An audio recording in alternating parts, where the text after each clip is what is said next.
10,000 strong. I'm Bryan Moore, and this is Focus NNS.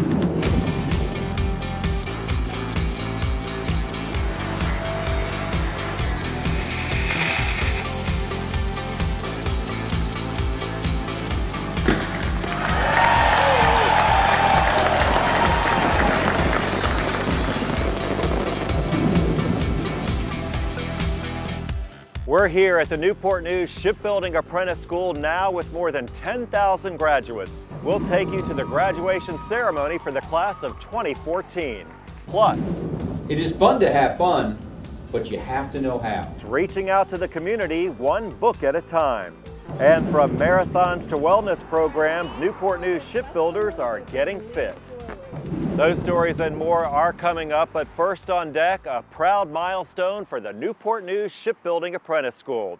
Graduation was held in February with more than 150 shipbuilders graduating.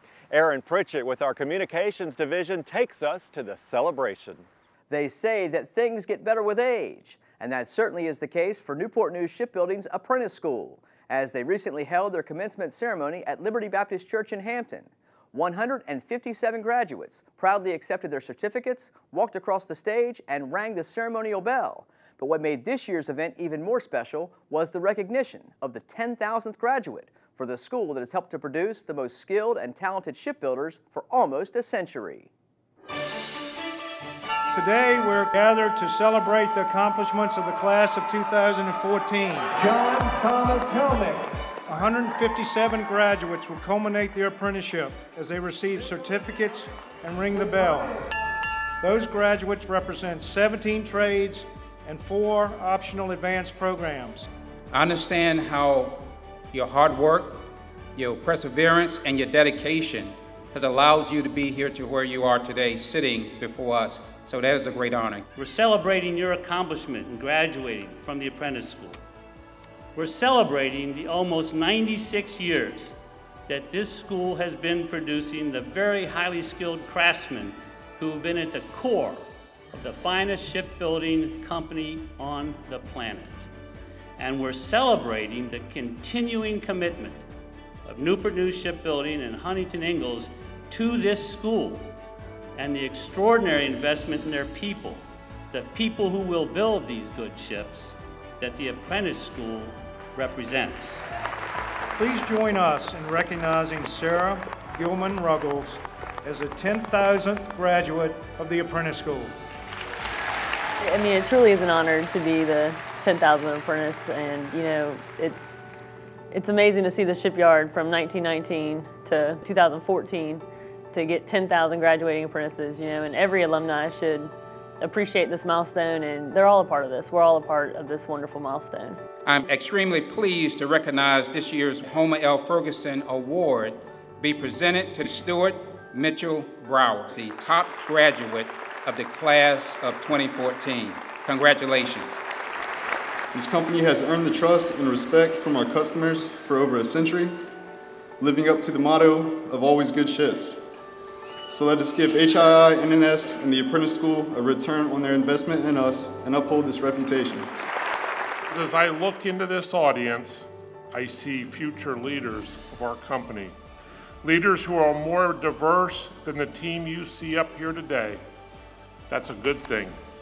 Your diverse backgrounds, experiences, and perspectives are what we need to grow and expand our business and to improve engagement across the entire shipyard. Thank you for your dedicated service, and congratulations on graduating from the best apprentice school in our nation.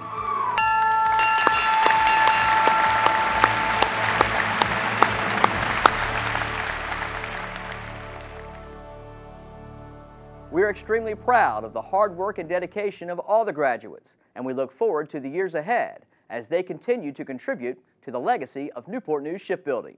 For Focus NNS, I'm Aaron Pritchett. Back to you, Bryan. Thank you, Aaron. And you can take a look at more video highlights of the graduation ceremony on the Newport News Shipbuilding website. Now, let's take a look at some other news from around the yard. Newport News Shipbuilding relies on more than 2,000 companies across the country to supply components and services for aircraft carrier construction and maintenance. In late March, many of those suppliers went to Washington, D.C. for Aircraft Carrier Industrial Base Coalition's Action Days. Over the two-day event, suppliers hear the latest news and updates on carrier programs. Then they head to Capitol Hill to urge congressional leaders to provide support for the U.S. Navy aircraft carrier program. Action Days is held annually in Washington, and this year was the most widely attended Action Days ever. From carriers to submarines, let's head on board the John Warner SSN 785. The crew enjoyed their first meal aboard the Warner in February. With the cut of a ribbon, the galley was officially opened and a meal of steak and lobster was served. Ship sponsor Jeannie Warner and namesake Senator John Warner sent the crew a special dessert. The first meal is an important milestone and another sign the Warner is almost ready for delivery. And speaking of meals, there's a new place to get a good meal at Riverside Regional Medical Center in Newport News. A ribbon-cutting ceremony officially opened the hospital's newest restaurant, the Pavilion Bistro. And Newport News Shipbuilding helped to fund the bistro in just one of numerous partnerships over the years. We have about 23,000 shipbuilders, and all of those shipbuilders have families. And those shipbuilders and families occasionally need medical care and treatment. And many of them take advantage of the Riverside system, the hospital, the outpatient facility, the emergency room, the doctors, all of those things. And we want to honor our shipbuilders and their families because we want them to have a great quality of life. And of course, this particular pavilion will help add to that quality of life. A plaque was unveiled at the ceremony that was handcrafted by shipbuilders from the sheet metal shop. It depicts an aircraft carrier and a submarine with a frame created from steel used in the construction of Gerald R. Ford, CVN 78. More than 200 shipbuilders take to the streets for the first ever Newport News One City Marathon. Newport News Shipbuilding was a proud presenting sponsor for the inaugural event. It feels great. I made it from point to point. Well, it made me feel really proud to be a shipbuilder. So, I mean, it felt really good to know that my company is supporting the community and runners. So it was a good feeling. It's great to be part of it. As a shipbuilder, it is great to be part of something this big and to end right here where, you know, we put together so much of this area's workforce. It kind of sets a nice tone. It's a nice little place in our heart. Several hundred shipbuilders and their families also volunteered at water stations or cheered on the runners. Plans are in the works already for the second annual One City Marathon to be held on March 13th, 2016. Reaching out to the community and making a difference is the goal between Huntington Ingalls Industries and Newport News Public Schools as they join forces for Read Across America. We enlisted the help of fifth grader from Newsom Park Elementary School, Richard Crutchfield, to help us tell you the story. Reading is fun, and it's even better when members of our local community take the time to come into the classroom to share with us their love of reading. Look at me, look at me, look at me now. It is fun to have fun, but you have to know how.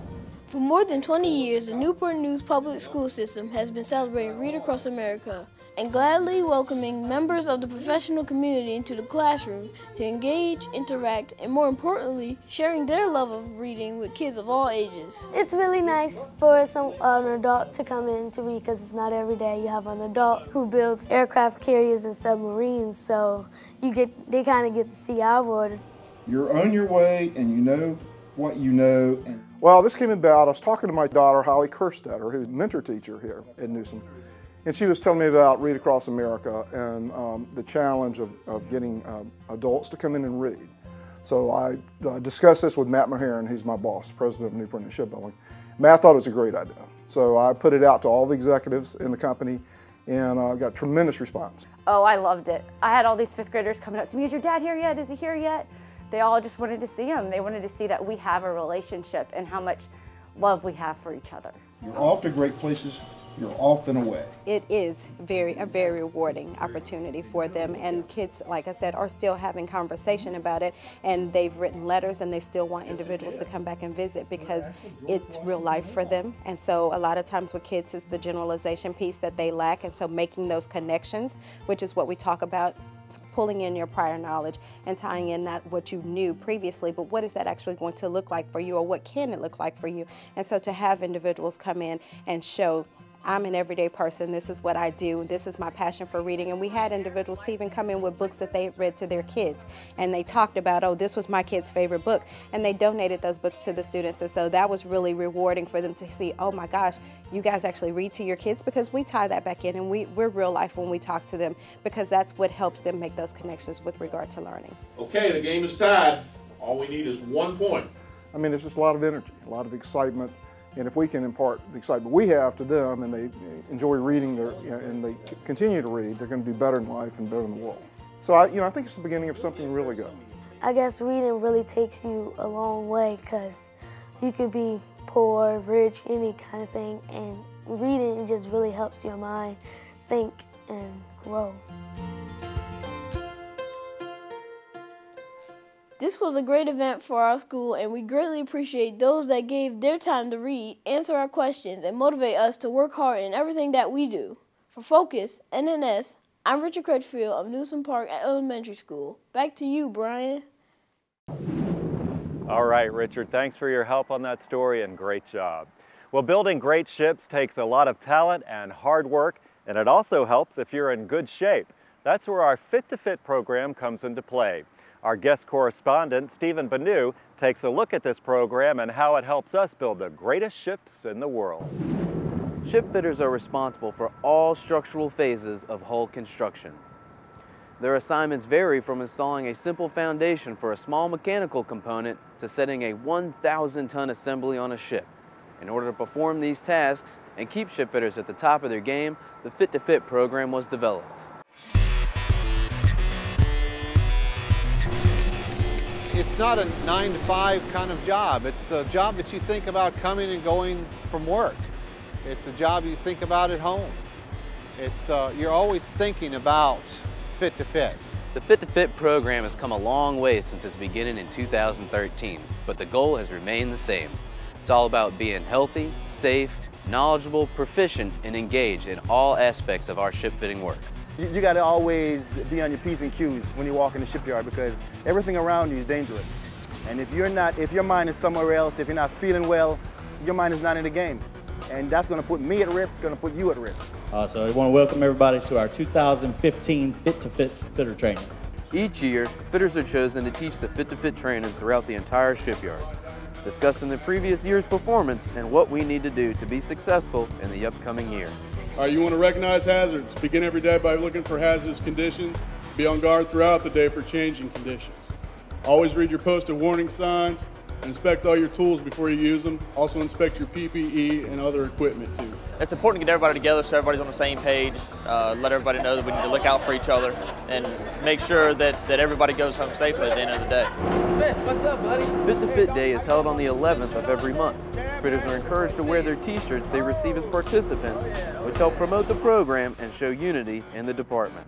Being an X11 ship fitter, being fit to fit, it means a lot when the other trades see us coming together and all wearing our t-shirts, and they see us engaged and working together. You got to be healthy, you have to be strong, you have to be, proficient in your job and find better ways to do your job. Not shortcuts, just better ways. We recognize the problems, evaluate them, and making sure that we not just fix them, but we control them and make sure that not only we are safe, but everybody around us safe. It starts with us, but it goes to all the trades that are around us. And I challenge you to challenge others to be fit to fit.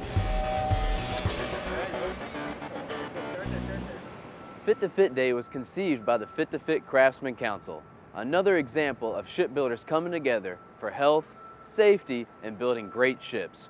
For Focus NNS, I'm Stephen Banu. Back to you, Brian.